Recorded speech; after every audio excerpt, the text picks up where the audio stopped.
the Bunnyman. And I'm Crazy Susie. And we are in the Eyes of Terror. Okay, we're getting back to our 13 Nights of October. And what number are we on now, Bunnyman? I think we're on number 9. Oh, we're getting so close. Yeah. We've just had so much going on, like just come out of nowhere, that we just could not get these out on time, really. And that's what October does to us. We already have a lot of things going on in October. We have a lot of birthdays and our anniversaries in October. So we already have a lot going on, and we added this. But we're going to continue. It's a great learning thing for us, too, so we know what to do next year. Yes, we will start early. Like in February. So, we're also going to change up the format. Yes, we have decided that instead of boring you guys with every finite detail of the films that we critique, we'll just hit the highlights, basically. Well, not even just that. We'll just go towards more of a terror talk freeform type thing, where we actually discuss the movie instead of tell you what the movie's about. Yes, I apologize if I have bored you guys with my very analytical versions of it. I was a literature major in college, and so I get very nitpicky about things, and evidently that is not very much fun. So we're gonna change things up and I think this relax movie things a little bit. So yeah, and I think we're going to be funnier too. Since we're comedy and we became less and less comedy. But this one was your wall. This was your. So at the beginning of October or the end of September, I had my wall, which was I decided to do list of haunted houses. Yeah, in the United States, every one of them. Yeah, that was crazy. That was crazy. And now we done Nosferatu.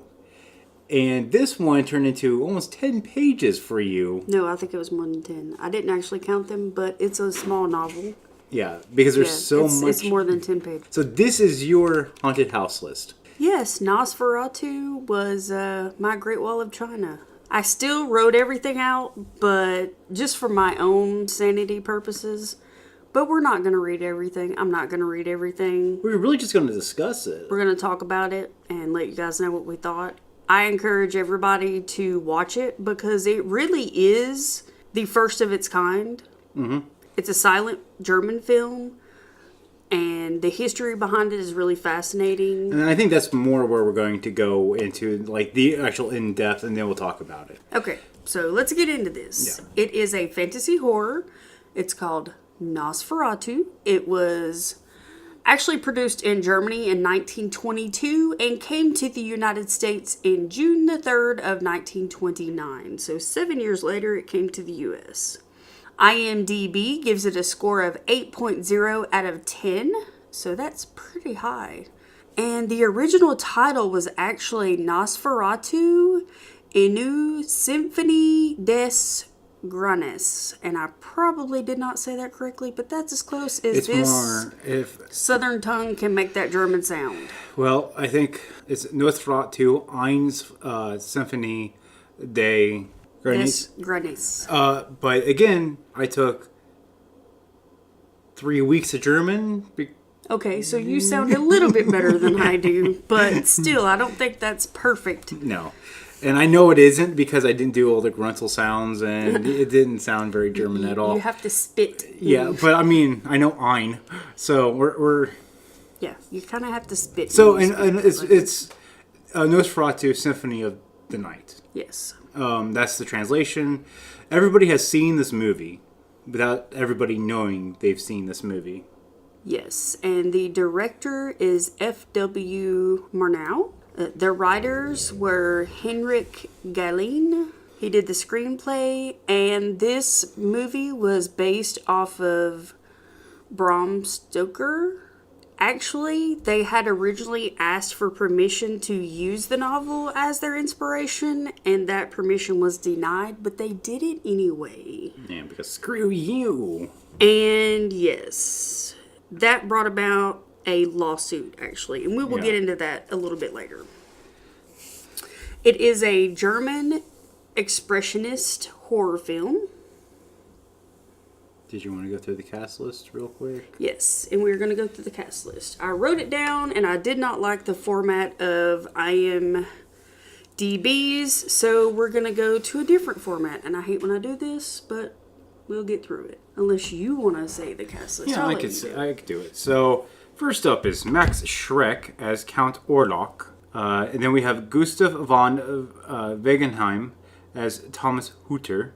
Greta Schroeder as Ellen Hutter, Alexander Gronick as Nock, George H. Schnell as shipowner Harding, Ruth Lanzoff as Annie, John Gotevit as Professor Bulver, Gustav Boats as Professor Sivers, Max Nimitz as the captain of the Impesa, Wolfgang Hines as first mate of the Impesa, Hardy von Fransos as mental hospital doctor, Albert von Heer as Sailor 2, Guido Hersfield as innkeeper, Karl Ittlinger as student with Bolverg, and Franny Schreck as hospital nurse. Yep, and there are actually quite a few more other people in the film.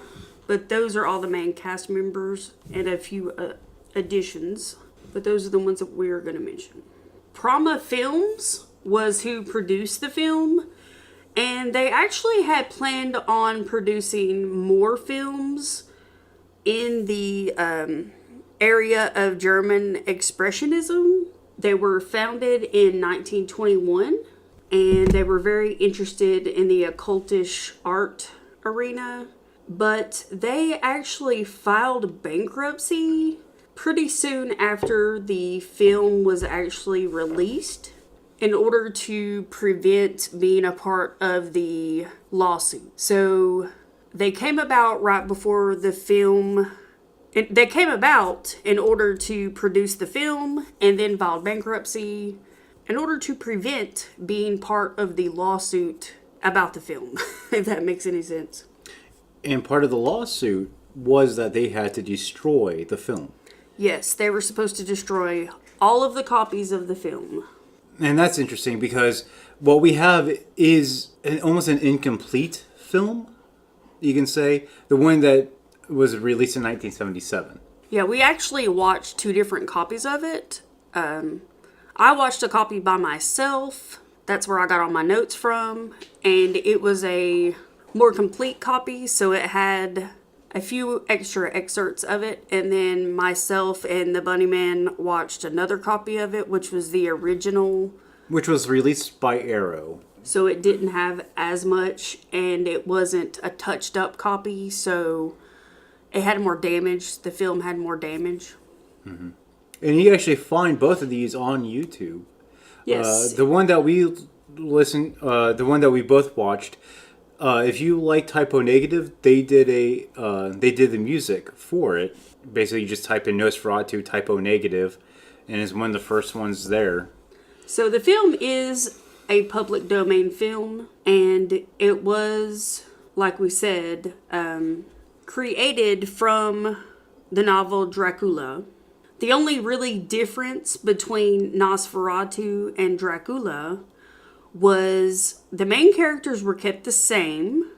The names were changed, obviously, from the main characters. The basic storyline was kept the same. The sub-characters, or a lot of the smaller characters, were taken out, weren't put in the film. And one of the main characters was not put into the film. That was Van Helsing. He is not in the film. He wasn't mentioned in the film. Instead of Van Helsing, they brought a plague upon the town through an invasion of rats. Mm-hmm. So that was their adaptation. But the widow of Stoker still decided to sue because they didn't feel that it had been changed enough. Yeah, it hasn't deviated enough from the original source. I mean, it was obvious enough that they had used his novel to produce this film because all the details were the same except for Van Helsing wasn't in the film. all of the main characters were the same. What drove them to do what they did was the same. The plot was the same. Everything, Just but, the names yeah. of the main characters were changed. Yeah. So, if from what I understand, Bram Stoker's, somewhere I read it was like Bram Stoker's widow was not the nicest person to be around either.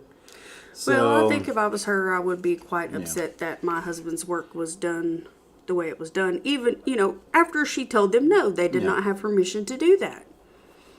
So, Stoker's heirs sued over the adaptation, obviously, and the films were ordered to be destroyed, like we said, and evidently at least one copy was left because now we have copies of it. In a way, this is really great because now we get to see this, and this film has a lot of things in it that we wouldn't ordinarily see.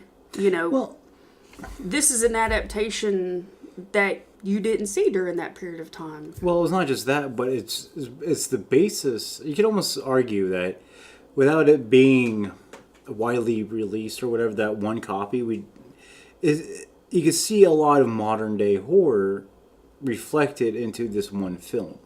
The way that, the strong shadows and stuff like that. We could talk about that in a few. But, I mean, we could go back to, let's stay with the controversy, and then we'll... Right. Yeah, and a lot of modern day horror does stem from it. We've already mentioned that the production studio had to file bankruptcy to prevent being part of the lawsuit. And the main characters really were not changed. I think we've mentioned all of that. Okay. So... And this goes into the film. So now we can mention what you were talking about. Which was what? This goes into the film. About how Nosferatu actually, without it, it really has made an impression on, or it dictated how we went forward with today's Well, horror. I think a lot of German Expressionism did. And Nosferatu, The Cabinet of Dr. Caligari, and Vampire are all German Expressionists. Yeah. And German Expressionism stems, and it was even a form of art. And the interesting thing about German Expressionism is that it stemmed from after World War One. It was a lot of German soldiers who brought back that darkness. They had the shell shock, but we don't, which is today modern PTSD. Mm-hmm. But of course, they didn't know. They thought it was just walk it off type thing back in that era. So a lot of the art and a lot of the films, especially in Germany at this time, was very shadow overlaid. It had it was like very strong shadows, very dark and sinister, uneasy. Right. And you could see that portrayed into the films, and especially like Nosferatu and Cabinet of Dr. Caligari. Well, I think Nosferatu also brings a thick sense of sexuality that a lot of films at that time didn't have. Yes, and that's always the argument with vampire films, especially when we go into the Universal Dracula and stuff like that. Everything about... Well, yes, and then the neck has always been a very sensual part of a woman, and you think about that's the attraction that the vampire has, is biting the neck, and he specifically mentioned that your wife has a very long neck. Yeah, well, it's the you can even look at it from the act of penetration into something soft, and an erogenous zone, and sharing of fluids. So that is an act of sexuality when you could not portray sexuality within films. At that time, it was completely forbidden. I mean, even the dress wear, you were not allowed to really show any sort of flesh unless you were in certain higher classes. And we're only talking at certain times. So, but during film, especially in that one, during that setting, which is what, 18... It was 1920s. Well, no, but I mean, the film was... Not 1838. Yeah. So the setting of 1838, it was very, you were dressed from neck down. You didn't show even your ankles, really. Right. And it does show her feet and ankles in this film, too. So there's a lot of very risque type things about the film. But, I mean, the biggest... For that era, anyway. But, I mean, going back into what I was saying with the Universal one, even that one is looked at as an extremely sexual film once you start breaking it down. The difference between this one and, let's say, 10 years later, Universal will come out with Dracula. with Dracula with Bela Lugosi in it. Yeah. Okay, so and everybody knows that one. That's a classic monster, and he is suave. He is good looking. I mean, he has those piercing eyes. Weirdly enough, a lot of people don't know this, but Bela Lugosi was a huge morphine addict, and that's how he got those piercing eyes, because he was high. He was high. It was cranked up. Yeah. But I've taken morphine before. I know how it makes you feel. Yeah, he was cranked up on morphine. And I mean, this was the straight up, like, this is war ration morphine. It comes in vials. Yeah, he was injected. Yeah. So, but this is the first film that shows not a suave vampire, but a gnarly corpse-like vampire that goes back with tradition. Right. And everything about Nosferatu is German tradition. From the way he looks, and Nosferatu has played such a huge part. The way that Max Schreck looked in that film played such a huge part in gaming Vampire the Masquerade, for instance. Yeah, that's what I was saying. I mean, this film really set the stage for how the vampire genre would be today. It was the first one. It made it how we look at vampires, the sexuality of it, everything. I mean, it set the bar. But more of the suave could be more directed towards Dracula, where I'm talking about, like, in Masquerade, Vampire the Masquerade, which is a tabletop game. Yeah. They actually have different classes of vampires, and one of the lowest classes, but one of the strongest classes, is the Nosferatu. Mm-hmm. And it's because it's gnarly, it's disgusting, it's a corpse. Right. And you got to think, back then... But even though he looked that way, he had a hold on people. He could mesmerize you with this magnetism. But that goes back to folklore. Yeah. Vampires mesmerized people. But they were not the suave... They were corpses, because they literally... To the people, they were corpses. Mm-hmm. They were loved ones. There are several different vampire stories, but one of them was that, what the things you look for in vampires: the blood on the mouth, the fingernails would be stretched back from the flesh from the nail beds. Yeah, long hair. All these things are reminiscent of decomposition. Yeah. And even the garlic goes back to folklore. The smell of garlic is so strong that it covers up the smell of decay. Mm-hmm. So that's why vampires are repulsed by the smell of garlic, is because it's covering up the smell of decay. Mm-hmm.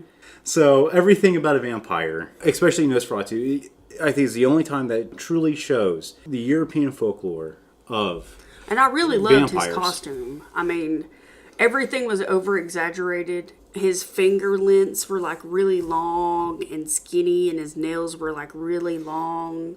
Mm-hmm. His ears were long and pointy. His forehead was elongated. He had no hair. Yeah, he had little patches on the side and like strips, and that was it. His eyebrows were elongated. His nose was really elongated. Everything was just elongated and pronounced, and it just made him look long. I mean, it even looks like they put padding in the shoulders of his jacket, and they made his coattails elongated. They just stretched his whole body out. Well, but that again goes back to sort of like pre-embalmment period of decomposition, where the nose will look bigger in real life because you're losing all the liquid, right? the they water. Just made his whole face and everything look elongated. They made his head look bulbous and kind of elongated. They made his jaw look elongated. They just over-exaggerated all of his features. And then even his actions were slow and... Right, and he kind of walked kind of like a nutcracker, real stiff and slow, and he elongated his arms and legs. And didn't really move them much at the joints. So even his movements dictated that elongation. Yes. So it just added to the effect of what he did. And they did a lot of shadow work on his movements. And once again, that's the German expression. Right, to where it just showed him moving, but it was his shadow, not actually him, which just really added to the whole effect of the film. I love that part. Yeah. I mean, and the technicality behind this film at this time, there was no CGI. Right. I mean, it was all practical effects. Somebody that was very intelligent produced the film. I mean, they did a really, really good job. Yeah, I mean, talking about, practical effects, the Mummy, Universal Mummy, Boris Karloff played. Mm-hmm. And you can see the transformation as he becomes from the mummy to human, and this is what I'm talking about with practical effects, is that somebody, every time he was in the mummy outfit, they put him in linen and then used Arabic gum and stretched his skin, every inch of his skin, to get those wrinkles. Mm. A lot of these actors in this time period went under a lot of torture for this art. Right. And I'm sure they had to... His skin was very pale, so I'm sure they had to put a bald cap on him and paint his whole face and do prosthetics on his nose and his ears. And I mean, a lot of the characters, him and Knock, both had Knock had really crazy bushy eyebrows and everything. Just crazy hair in general. I mean, crazy hair. Yeah, he was partially bald, and the stomach. He had a fake. He had a padded stomach. Yeah. So several of the characters had to go through quite a bit of makeup and everything. So, well, the film has 5 acts, and what I really liked about the version of it that I watched, and the version that we watched together did this too, but the one I watched did a little bit of wording that was more reminiscent of the era, I felt anyway, and I'm a literature major, so I'm all about the wording. Anyway, there are little snippets. Well, there'd be title cards in the film where it talks about this vampire book that he's reading, and it gives you passages of the book or different things like that. So I thought that was really nice because it's written the way it would have been written back then, and we don't use that old English format of writing anymore. Most people don't even know how to decipher what it means, or I mean, we just don't speak that way anymore. But I like the way it sounds. I think it's very interesting. Like the first one of the film says, "Does this word not sound like the death bird calling your name at midnight? Beware you never say it, for then the pictures of life will fade to shadows. Haunting dreams will climb forth from your heart and feed on your blood." I think these little passages are very interesting. And so there's several of those in there. Yeah, and I mean, the way that they did it, in my opinion, is not just title cards. It was... And they use those title cards because it's a silent film, so nobody's talking. But when someone talks, or they use title cards to introduce characters... But they also used like a book or some other letter. And I think that's really interesting too. Yeah, they use title cards to introduce Thomas Hutter, and his wife Ellen, and then they use a title card to introduce the estate agent, who is Knock, and you find out Knock is not only the estate agent, he's kind of crazy, and he's also one of Count Orlok's stooges. He's a stooge of Count Orlok's, and he eats bugs. Yeah. Instead of feeding on people for blood, he eats bugs. Well, but that, once again, it goes back into the Dracula novel, where it starts with an R. The reason why he did that is because he wasn't a full human. He was enslaved, and part of the promise that Dracula gave him was you do this for me. If he does his bidding, then he'll turn him all the way. Yeah. Oh, okay. So the only way that he can, but part of the curse that he had was the only way he could sustain himself was by eating bugs. He had to have blood, but the only blood was from lesser creatures, and bugs were readily available. Right. He just sees a fly flying around and he grabs it and shoves it in his mouth, and he wonders why people think he's crazy. Yeah. And other than he looked really crazy, and he looked really strange. I mean, he just carried himself in a strange way, and he had these really gnarly eyebrows, and he always had this really cracked up grin on his face. Well, see, I love him. He is, to me, one of the... He portrays crazy in a silent film era. Yeah, he does. And I think he's one of actually the the better characters. The old did really well, but in my opinion, to look that crazy all the time was incredible for me because it's like he always had that crazy grin on his face, like he was gonna snap at any time and just lunge at somebody and just take them out. Like he always had that "you don't know what I'm thinking about" crazy grin on his face. Yeah. Like, maybe this dude needs to be in a padded room with a straitjacket on because he is whacked. And even in the film, they're like, that knock. They sort of glance over. They're like, that knock guy. He's sort of a little bit of a loon, isn't he? He's a little bit woo, he's kind of crazy. So let's go into Hooter. Let's talk about him. That chap is just a jolly old chap, isn't he? He goes through a lot. He goes through a lot of turmoil, and he just always has a good smile on his face. He's one of them guys where he's just like, let's just count all the bad things he goes through, okay? His boss, who is Knock, tells him, hey, there's this guy that's rich. He's got a lot of money. I want you to go to this place where he lives that's out in the middle of nowhere. It's nowhere. I want you to go to him. It's a long journey, and it might cost you a little bit of blood, but you'll be all right, right? I want you to go there because he wants to buy this house here in town, and you need to win him over and get him to buy it. So go, hurry up and go. It'll be all right. It might cost you a little bit of blood, but it'll be okay. And old Hutter's like, okay, I'll do that. Let's go. Yeah, chip chip cheerio. He's got a big smile on his face. Yay, I'm going to go on a trip. It might cost me a little bit of blood, but oh well. Yeah. So he goes home and he tells his wife, hey, honey, I'm going on a big long trip to this strange faraway place, but I'll be all right. It'll be okay. His wife's upset because they're acting like honeymooners, and her long-lost love is leaving, so she's upset. Well, he leaves her with some of his good friends. That way he knows she's taken care of, and he goes on his way. He packs and he leaves. He goes through this treacherous journey. He stays at an inn. They tell him, you can't go there at night.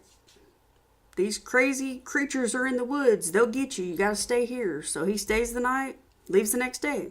Well, he's in the coach heading up the mountains, and he's got this great big... The man never loses a smile. No. He's always like... Never. He's so optimistic. You have to love the optimism. And he gets kicked out of the coach. And they're on the top of the mountain. The coach stops, and they say, we don't care how much money you have. No amount of money you have will make us go any farther. Get out. Yeah. And so he was like, oh, okay. Well, time to get my walking shoes on. I'm walking. Yes, indeed. He's just... They throw his pack at him and say, later. They turn around and they're gone. And he's off. And he's like, oh, it's a nice day out for a walk. And he just goes on about his merry way. Yeah. And we're looking at each other like, what kind of crack is this dude smoking? And then he gets attacked by... or he cuts his finger. And Orlok was like, oh, man. Is that some blood for me? Oh. Orlok's like, you cut your finger there. Let me see that. That creeped him out a little bit, but he's still optimistic. He goes, maybe he's just being real nice and wants to take care of my hand. Him sucking on my finger isn't weird at all. I guess this is a Transylvanian Neosporin.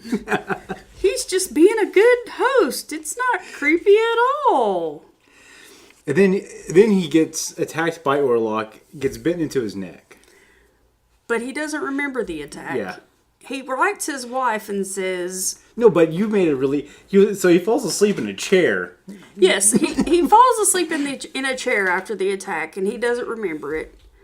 He stretches like he had the best night's sleep ever. And every time you see this man wake up, he does this. He stretches and has a great big yawn, like, oh... And he wakes up with a grin on his face. This man acts like he has the best night's sleep. No matter if he's in a daggum chair, in a strange bed. I'm like, I want to wake up like this dude. Like I had the best night's sleep. Like I slept like a freaking baby no matter where I sleep. What is wrong with this man? And he's sort of thick, in my opinion. He's sort of a daff. because he really doesn't put two and two together. Right. He writes his wife a letter saying, I have these spots on my neck. They're right beside each other. There's really bad mosquitoes here. I think I have mosquito bites. Or maybe spider bites. I'm not quite sure. Oh, well, never mind. So how's your day? Not to worry. I'll be fine. It's not a big deal. I don't want you to worry. All the while, he's been reading this book, or half-heartedly reading this book about vampires. Yeah, and he just sort of like chucks it around. And then, I mean, this guy is just... And then he sees Orlok later on, just chugging along, just coffin after coffin of dirt and getting in one. And then the coffin lid just sort of floats up there. And he's just sort of like, whatever. After he sees him sleeping in the... Yeah, he waits until one morning and he gets up and the table is set for breakfast, so he eats breakfast. And then I guess he gets curious about where Orlok is, so he goes and investigates and finds him asleep in a casket. And this raises eyebrows because he's like, normal people don't sleep in caskets. But, oh well, to each their own. Yeah, he's thick. Okay. And later that afternoon is when he sees Orlok pack caskets onto, a cargo in order to leave. And then he makes ropes with sheets and climbs out the window, which I don't understand because he could have went out the door. I'm so confused about that. Unless the door was locked by psychic powers. Orlok has some psychic powers, let me tell you. Okay, so his wife, Ellen, if this movie was in sound, I would kill her. She has some fainting problems. She needs to seriously get some tablets for that. Because No. She needs to get a guy who's carrying around a fainting couch with him at all times. Her and Orlok would make a really good team because he can carry some caskets like they're carrying around a sack of potatoes. That man's got some strength. Because supposedly these caskets are slap full of dirt. Yeah. And he carries them around like he's carrying around a sack of potatoes. That man has got some strength. He looks like a twig, but he's got some strength. But, I mean, she's always sort of over-exaggerating, screaming. She hollers for her husband, and right as he gets to her, she faints, and he just barely manages to catch her. And I'm like, really? She's so overdramatic. It's annoying. And that's really the main characters other than Orlok. And Orlok, what can we say about him? He's just the perfect character. We've gone over that. I mean, he's basically the perfect... The townsfolk know who he is. He buys... So you had some questions, so shoot me with those questions. So let's try to clear those up. I didn't write them down, unfortunately. I wrote everything else down but that. I know that you had a question about... What I didn't understand was, in Transylvania, he wore all these different hats. He had a hat that he wore outside and a hat he wore inside his house. He did all this preparation to make sure that he brought this dirt with him, and I understand the mythology about that. But, I mean, other people might not. He didn't bring the hats. Because he's afraid his hats are going to get crushed. He's going to send for them later. He has at least 50 hats. I mean, you got to be careful with your hats. He died because of the sunlight. Well, he died because she sacrificed herself for him. That made him sensitive to the sunlight, I imagine. But what if the hat could have gave him some protection? His head was naked in the sunlight. Well, okay. Yeah. I don't know about the hat thing, but the dirt thing a lot of people might not know. So back in an old vampire mythology, a vampire, the only way they can travel to another location is by having the dirt that they're buried in. So they can't just randomly go hither or hither wherever they want to. Right. They had to have... They have to be in the dirt that they were originally buried in. That's how they keep their strength. Yeah. So he had 5 caskets total. 1 he was sleeping in. The other 4 were full of earth. The earth that he was actually buried in. My question was, why so many caskets? Well, it could be just simply as the fear of losing 1 or 2, because, I mean, you're shipping stuff, things happen.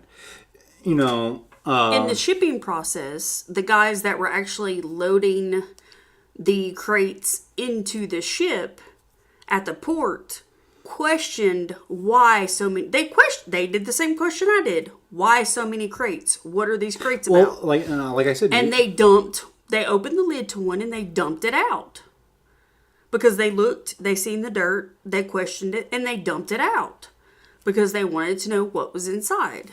So he's compensating for things like that happening. Is my well, guess. and maybe there's a vampire poundage level. I mean, rate. I don't know, but okay. So for every year of life, you must have so many pounds of earth. So I had a sort of a weird thought, and it goes into the mystical, the rats. So I have sort of a weird theory behind that because Maybe he had them in case he ran out of people to eat.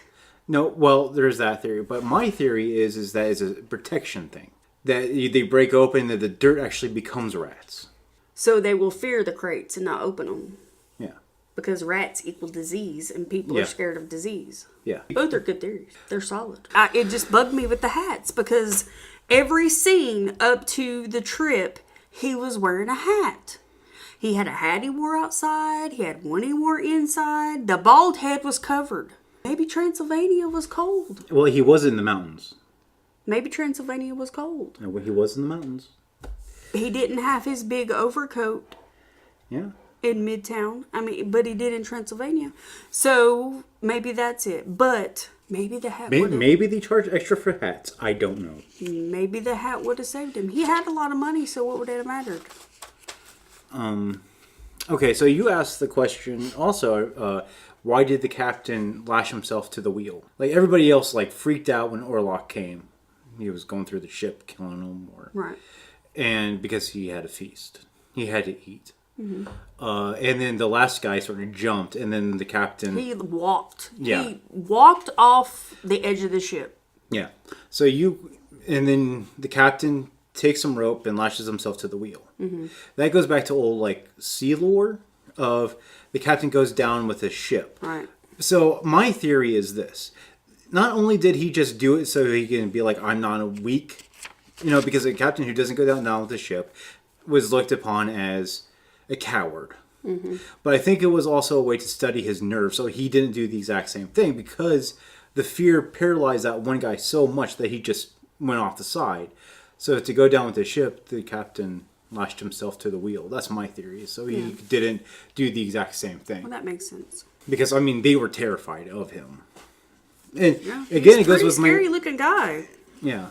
So Orlok is obsessed with Hutter's wife. Yeah. He's the moment he sees that picture, I can't wait to bite that neck. Yes. And I imagine, he already knew about the house. He already knew about the house there because Nock told him about it. Nock had this all set up.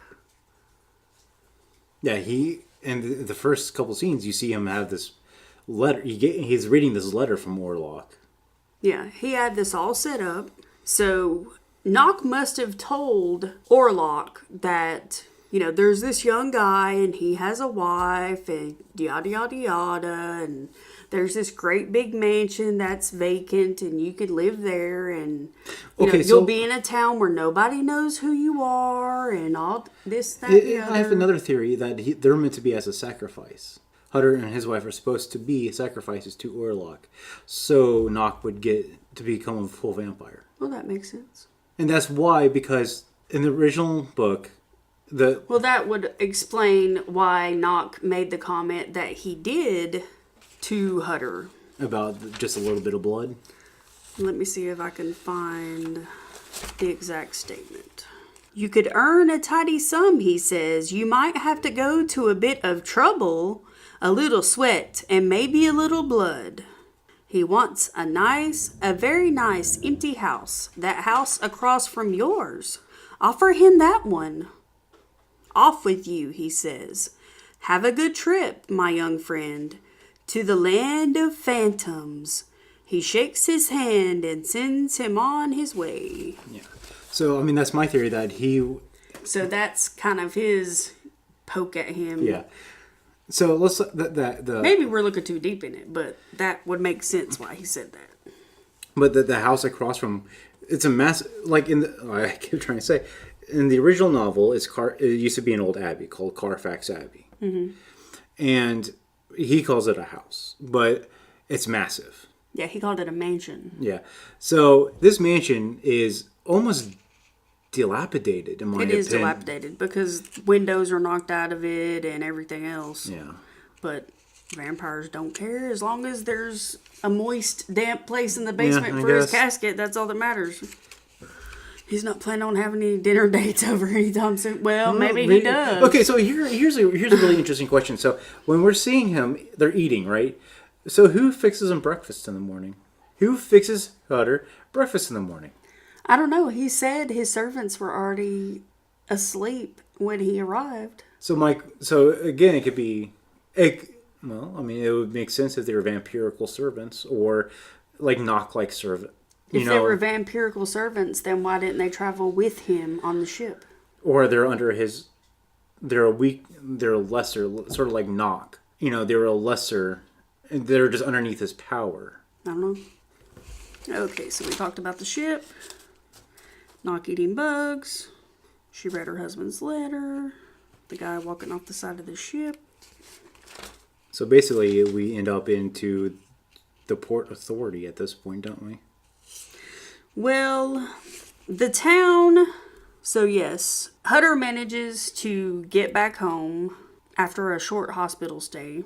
And the ship ports about the same time. Yeah, and so you were asking... Another question you had... Again, I tried to do this because I sort of understand more the historical aspect of it. History has always been sort of the thing that I grew up with and understand. And you were asking, like, these people are not in uniform. Who are they? They're all going onto the ship. They're all trying to figure stuff out. Mm-hmm. And the only answer I could come up with is Port Authority. Right. And what the Port Authority does is that every time a ship comes in to dock, they have to pay certain fees to dock their ship and unload. So here's this random ship that is unregistered because you see you see sort of a guy with a book open. So the only thing I could think of is that those people are the Port Authority. They're trying to inspect what the heck went on that ship. And then they take the body of the captain and put him into the chamber. Well, the Port Authority, I think they can only function within their jurisdiction. Is the port. Yeah. So they brought so that's why they didn't carry the dead body of the captain into the town, because then they would lose authority of that dead body. Mm-hmm. So the Port Authority they find the dead bodies on the ship, and they try to figure out what happened. So they go over the logs of the captain. And according to the logs, it tells how many people were aboard the vessel when it left the dock. And it tells who died and when they died and what was going on. And they continue to read what was going on.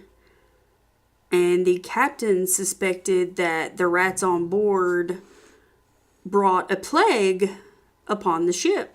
So the Port Authority and all the gentlemen of the town that were there in the Port Authority building were concerned that there was a plague coming to the town through that ship. So what they did was they told everybody in the building to go to your homes, lock your doors. We're afraid that there's a plague in the town.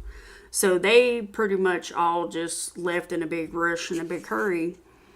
And they sent out a messenger to go throughout the town square and let everybody know what was going on. So I think you asked me a really interesting question. Why didn't they just publish this in a newspaper? Right. That was my first thing. I was like, well, why didn't they just publish this in a newspaper? And I didn't think, hey, most people didn't read then. And it was the easiest way to get the information out because you could pronounce it to everybody. Right then. Because it was a drummer boy. I mean, he was beating on the drum and then... Yeah, he would beat on the drum. He would go down each street and beat on the drum to get people's attention. And then he would yell out the message. And it just said, the municipal authorities forbid the citizenry to transport the suspected plague-stricken to the hospitals, as this shall only spread the plague throughout the streets of the town. That's all it said. Correct. So they spread the message to let everybody know that there is a plague. Plagues are bad. And so, and you could assume that the plague was Count Orlok's doing. So, do you think it was to thin out the herd, or? I think the plague wasn't really his intention. I think they were just a reaction of him bringing the rats. Just like, Columbus came to the New World and he brought with him disease that the Native Americans weren't immune to. Yeah, okay. Yeah, I could see that. And once again, I could go with the theory that the dirt is actually the rats. If you screw with it, then bad things happen. It's a defense mechanism. Right. So Hutter asked his wife to promise not to look at the vampire book, but she's so tempted, so she reads it anyway. And at this point, she's starting to lose it. I mean, she's starting to be all like... She keeps going out to the balcony and looking at the manor, and then starts... She was tightrope, like walking on the railing, and... She did that before this. Yeah. Before he came home, she did that. Yeah, but... You that was way back before he even came home. But when she started that was the beginning. But she's gone to the far point where she's like at old times obsessed with this manor. The balcony was at the friend's house that she stayed at. Okay. So she did that before he even came home. Okay, so they're now back at their home, which is across the little gully from where the Count lives. Well, either way, so she obsessively reads this one passage. It says, "At night, that same Nosferatu digs his claws into his victims and suckles himself on the hellish elixir of their blood. Beware that his shadow does not engulf you like a demonic nightmare. At night, that same Nosferatu digs his claws into his victims and suckles himself on the hellish elixir of their blood. Beware that his shadow does not engulf you like a demonic nightmare. Deliverance is possible by no other means but that an innocent maiden maketh the vampire heed not the first crowing of the cock. This done by the sacrifice of her own blood." She obsessively reads this passage, even though her husband told her to leave this book alone. Yes. And he actually catches her reading it. So the film is damaged. Yeah. So more of the history. The first version to film was released in 1977. Mm-hmm. And they said there's missing a lot of parts to it. And then there's been, over the years, they've been adding to it because they keep finding parts of it through stills, or I'm not quite sure, speculation. I'm not quite sure how they do it. So the Arrow version that we watched together, you can see the damage. Yeah. I mean, there were parts where it had a blue tint. There were other parts where it was overexposed. I mean, it was hard to see a lot of detail in some parts. But to me, I think you need to see both, because the one you saw was refined. Right. And where it had like a coating over it, some sort of like sepia tone or like a blue coating. And then they brought down they heightened some things and lowered some things, and you can definitely tell a difference between the two. But I think to see both is really interesting. It is. The music. So silent films. This is how silent films worked. I don't know if you know this or not. So they didn't release the film and give each theater a record. Mm-hmm. Each theater had its own organist in it. And so each theater would either get a piece of music to play during it, or the organist would just sort of like just Wing it. yeah. Free form. So I have seen several different versions of this film where the music does not make any sense whatsoever to it. Well, the one I watched had classical type music playing, and I think that's very reminiscent of the time. So I really enjoyed it. And the other one that we watched together had typo negative. Yeah, which wasn't very reminiscent of the time. I think it took away something. Yeah. I mean, it made some parts very funny. Yeah, like when he was like going really fast in the wagon and... Yeah, when Orlok was driving the wagon and he was going really fast up the, up the mountain, then it was very funny. But other parts, I think it were just really distracted from the film. But and then again, it's another rendition of it. So, but I mean, it's all about taste too. That was the first one I was exposed to it. And a lot of people have seen this movie because it plays in the background of a lot of other movies because it is that classic, scary film. So, like I said, you probably have seen it. You just don't realize you've seen it. Right. Or you've seen snippets of it in other films. So the town wants to sacrifice because they think maybe if they give a sacrifice, it'll go away. The plague will be gone. So they decide to sacrifice Knock because he's kind of woohoo anyway. And, if they get rid of him, it'll be one less issue for them to deal with, right? But first, they gotta catch him. And this guy, he's a slippery bugger. He's a spryly guy. It takes a while to get a hold of him. Knock is the early parkour guy. So they finally catch him. They lock him back up in the loony bin. And that night, Orlok puts his little spell on Ellen. She's asleep in the bed. Okay, so... Ooh. Booby. This part really I don't understand because she's asleep in the bed. Her husband's asleep in the chair. Yeah, this guy likes to sleep in chairs. He sleeps anywhere. I think he could crawl up in the floor like a dog and fall asleep. I don't get it. She grabs her chest like she's having a heart attack, but she really doesn't grab her chest. She grabs it looks like she's grabbing her boob. It's very awkward. She jumps up and runs to the window.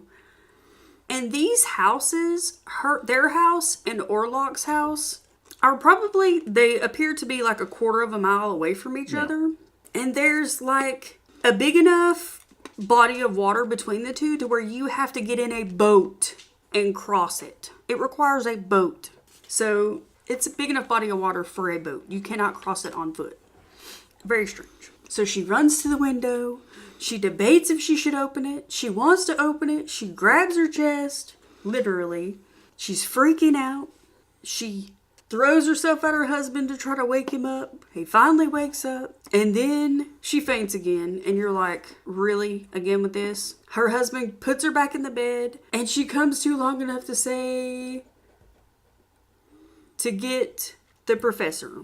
The professor evidently is the go-to man for everything in this film because... He's the Van Helsing character without being the Van Helsing character. Right. Van Helsing in the novel was a know-it-all character. He knew exactly what was going on. So her husband leaves her there and goes in the middle of the night to go get the professor. He has to actually wake the man up out of his sleep.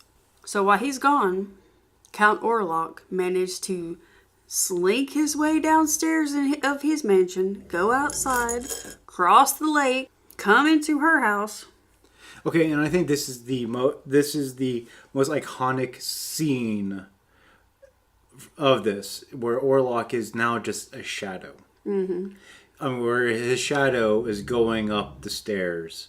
Yeah, his shadow stretches.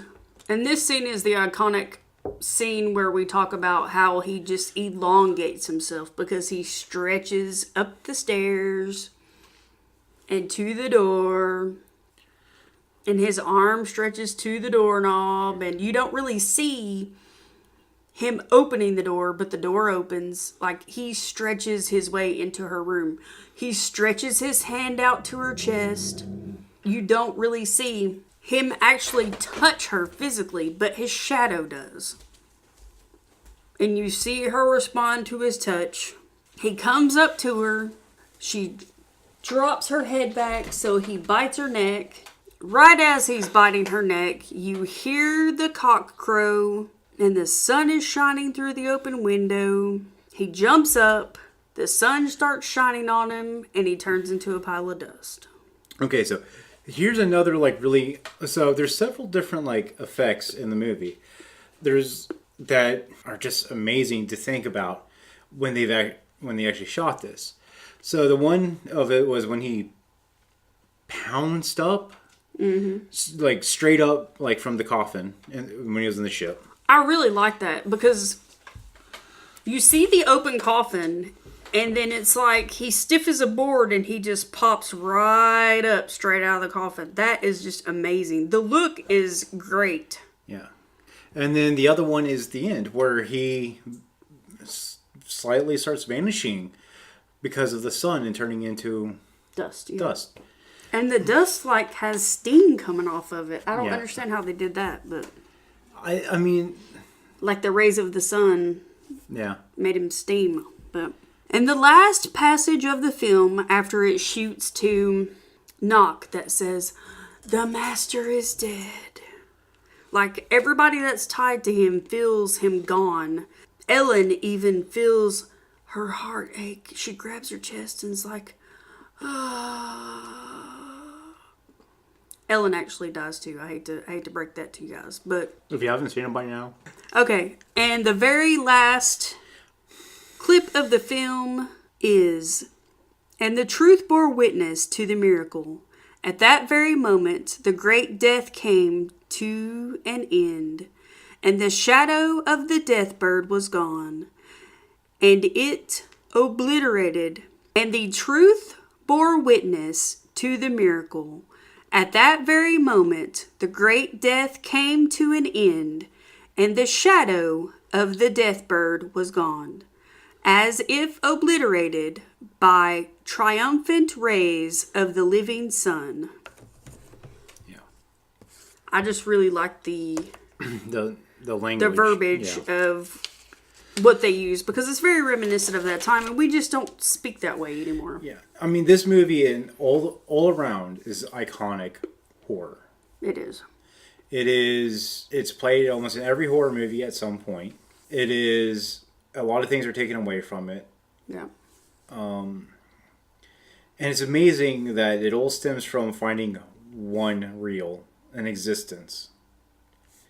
That it has gathered so much steam in our modern horror lexicon. Yeah. And now there's dozens of different variations of it out there. Yeah. So. And then there's also another movie called In the Shadow of the Vampire, which deviates a little bit because this says that Max Schreck was actually a vampire, because I think he was a very controversial actor at the time or whatever.